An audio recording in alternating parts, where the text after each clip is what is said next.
Hey guys, how are you? It's your girl Tally back again on my way home from work.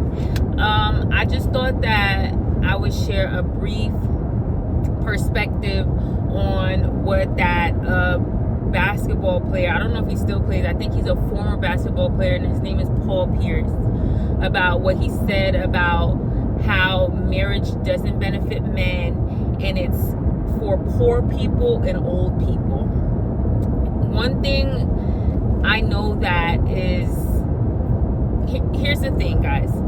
I'm not directly responding to him and what he says. I feel like what he said personally, I feel like it's very foolish, and it comes from a very perverted place, from someone who lives a very perverted lifestyle. So that's just the mindset of someone who lives the kind of lifestyle that he lives. That's the type of things that they would say, things that are directly against the Bible, things that are directly against everything good, morals, values, and just common sense, really. Because if people don't get married, what are they gonna do? They're gonna be just like him, hiring strippers every night, doing drugs and drinking. That's the lifestyle you want men to live. That's good advice to you. So it's like, already we know that it's foolish. If you want to hear the take of a man, I invite you to go subscribe to Louder Than Words podcast with Tony Gaskins and Caleb Curl. They gave an excellent synopsis. These words just be coming. They gave an excellent synopsis of a viewpoint of it. Amazing. Go watch it. But I just want to give a perspective from a woman. I know as women, when we hear those things, it's very discouraging, especially if you're a single woman. I don't know how the married women feel, because if I was married, that would bother me too, because I'm like, I would be thinking, is my husband listening to these people? Is my husband the type of man who's easily influenced by these things? Like, hopefully I would never marry a man who would be easily influenced from someone like that, who lives a lifestyle like that, because he definitely was released from whatever channel he had a job at. I think it was ESPN or something like that, one of those sports networks, and he had a job, and I mean Paul Pierce had a job on there, and he was released because there was like video footage of him with strippers. I think it was drinking, I think it was drugs in the video, and he got released from his job because of that. So we already see what he's up to.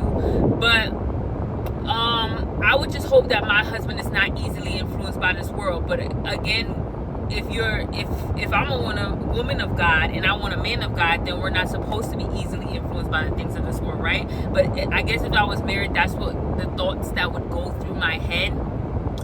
Specifically. But as a single woman, and if you guys are single, I know that it's disheartening. It's very disheartening, and it's discouraging to hear men say that, because again, now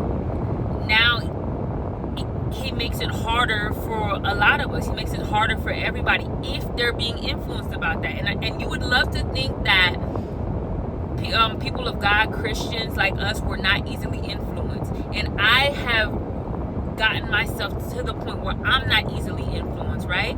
But you would hope that other people out there are not as easily influenced. You would hope that, but unfortunately that's not the case, because a lot of times the church is being influenced by things of this world, and that's so sad. But the people of God, we're not supposed to be. We're not supposed to be easily influenced. But it is still disheartening, because you're still wondering if, men are listening to this and really taking this into account and really applying this to their life. Like, you're wondering, like, are they really listening to this? Do they really feel the same way? Are they really being influenced about this? And here's my thing. Here's my advice to women. First of all, if you watch my videos, you already know my motto. One of my main points, one of my main things that I always push, all right, viewpoints is life, is not to worry. Boom. just like that. We don't worry. We leave these things at the feet of God. As long as we're doing what we need to do, handling things the way we need to handle things, like we're taking care of ourselves, body, mind, and spirit, and pressing forward for better and the best.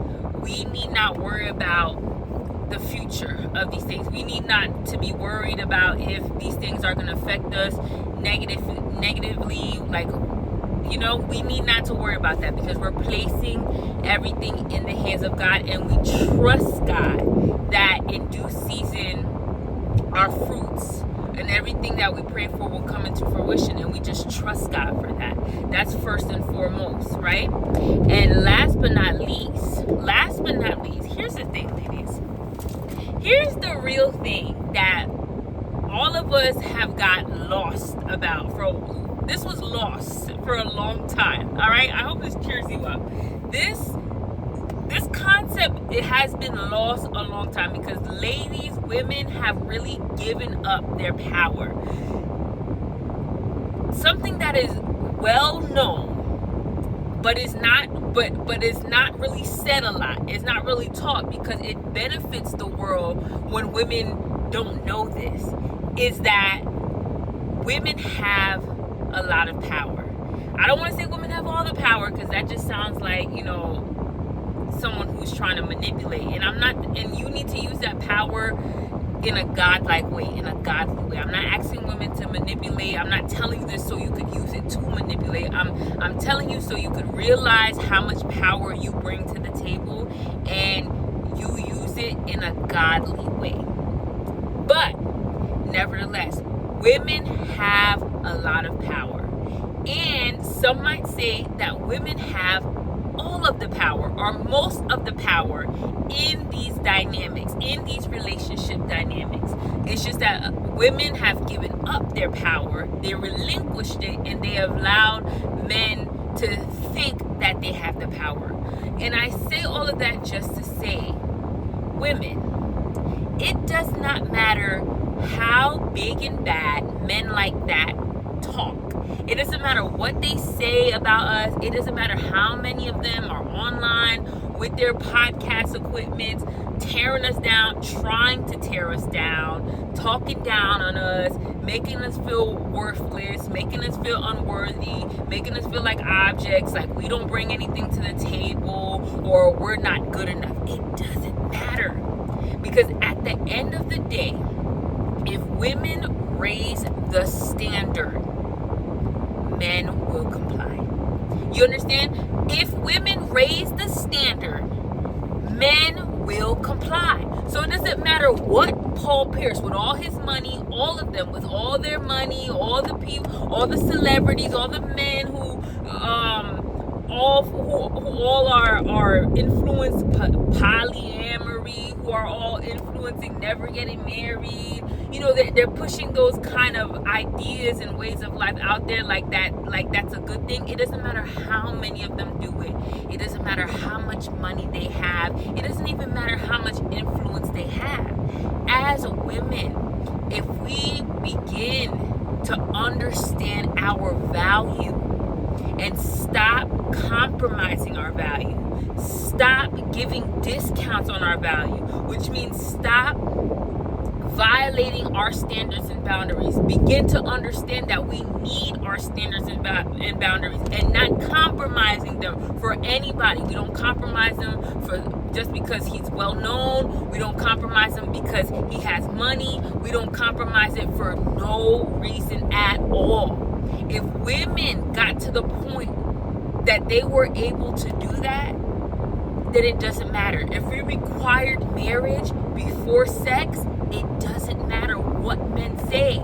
That would have to happen. If that didn't happen that way, trigger warning. Men would, in order for men to get their way, they would have to violate a woman. And there would be so much more men in prison. They'll go to prison. So they would have to risk their freedom to do that. And most men, most sane men, are not going to take that route. Okay?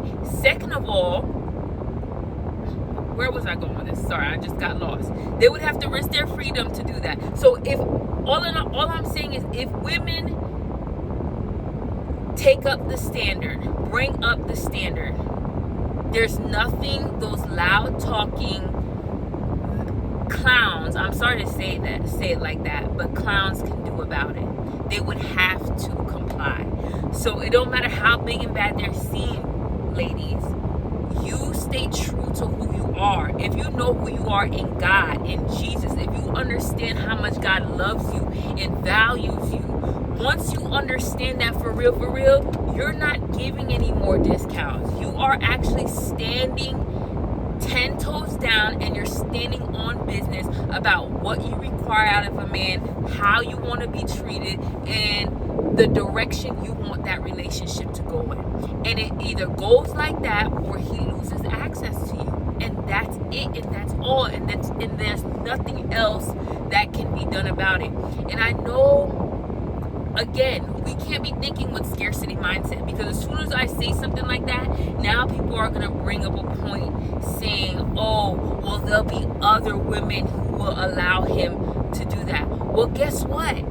They're going to have to go to those other women. If they don't comply with us, they either risk their freedom and risk being going to prison about that, and losing everything they have if they built anything, losing everything they've built in life just for that, because they refuse to comply with standards, or they go mess with a woman of low standards. Again, they are risking their freedom again, because a woman who has low standards, there's no telling what she would do to you. There's no telling how she would set you up and try to get something that you have or anything, prey on you in any way. So they're still risking their freedom that way too, and then they're gonna have to settle for that type of woman. And innately, naturally, ladies, this is why you don't care who he settles for if he doesn't get you. If he can't comply with your standards, you don't care who he settles for, because whoever else he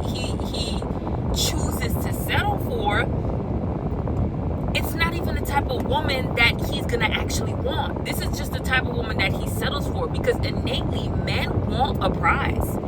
Men were designed to want a good woman, and a woman who would be considered a prize.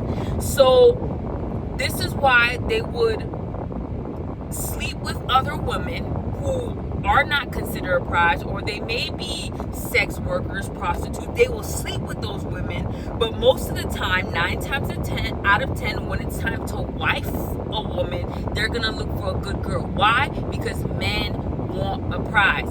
And if they settle with a woman who doesn't have the standards that you have, they'll never have respect for that woman. They're gonna have to deal with everything that comes along with it, and that woman is actually gonna deal with everything that comes along with that man too. And it's gonna be just gonna be a situation that he settles for, and there's gonna be a lot of consequences that come along with it. He's never gonna see her as a woman that he could trust, as a prize, as a woman that, as a good woman. So, and then he knows that as a man, he knows that in his heart, and he knows that because he has decided to not rise to a better standard, not rise to a better version of himself, this is what he settled with. So that's just a mess that he's gonna have to deal with for the rest of his life. And you know what? One thing about those messes, all they do is create more mess. And there's a lot of consequences that come along with those situations. So don't even worry about that. Don't even worry about that, because at the end of the day, he's going to be wishing, all right, that he was a better man, that he decided to do the hard things and not go the easy route. Because when they settle for anything and they choose a woman who allows them to do everything, no standards, no boundaries, that's the easy route. So one day he's going to wish that he did not go the easy route and went the route less traveled, and decided to hold himself to a higher standard, to become a better man. Because deep down inside, a lot of us want to be held to a higher standard. Deep down inside, we want to be challenged to be the better version of ourselves. But a lot of us are complacent, just like in my other video. There's a lot of things to be complacent about. But a lot of us are complacent because we know in order to get to that next level, there's work to be done. And a lot of people, don't want to do the work. But guess what? When you don't want to do the work, you want to stay complacent, there's consequences for being complacent. There's things that happen to you that would never happen to you when you're complacent. You have to suffer the pain of regret when you're complacent. And this is everything that they'll have to go through. Plus more. There's now I'm getting my tongue twisted. Unfathomable amount of pain that comes with being complacent. And a lot of those things, you only see it in hindsight. So that means you already decided your path. You go through it the way you go through it. And unfortunately, you look back and you realize, dang, I was a fool. And unfortunately, a lot of people are going to have that experience when they realize they were a fool. They were a fool and they chose wrong. But that's none of your business. As women, our business is to continue to seek the Lord, live a righteous life, work on ourselves, body, mind, and spirit. Understand the love that God has for us, and loving ourselves through the lenses of how we see how much God loves us. We don't save anybody who doesn't want to be saved. Don't save them. We don't want to be saved because we're not going to put ourselves in a detrimental situation by trying to save someone else who clearly showing you that they don't want to be saved, because that would be unwise of you and me. And we just let it play out the way it plays out. So just be calm. Understand that everything is in God's hands. Don't be discouraged. These things, you should be more encouraged, right? Because the more people who settle for whatever they settle for, they get out your way. They clear the path for God's best for you. The people who tell on themselves and they show that they're not a good person, they have chosen wicked paths, they have chosen to sink to the bottom and never rise to be their best selves. The more people who demonstrate that and show that, these are just people that easily show you, that make the path more easy. You know, it opens the pathway for the people who want to do the right thing, who want to do what God asks them to do, who want to follow their purpose, who want to be who God called them to be, who want God's best. All they're doing is clearing the road for those people and making those people stick out more. Because now, you know,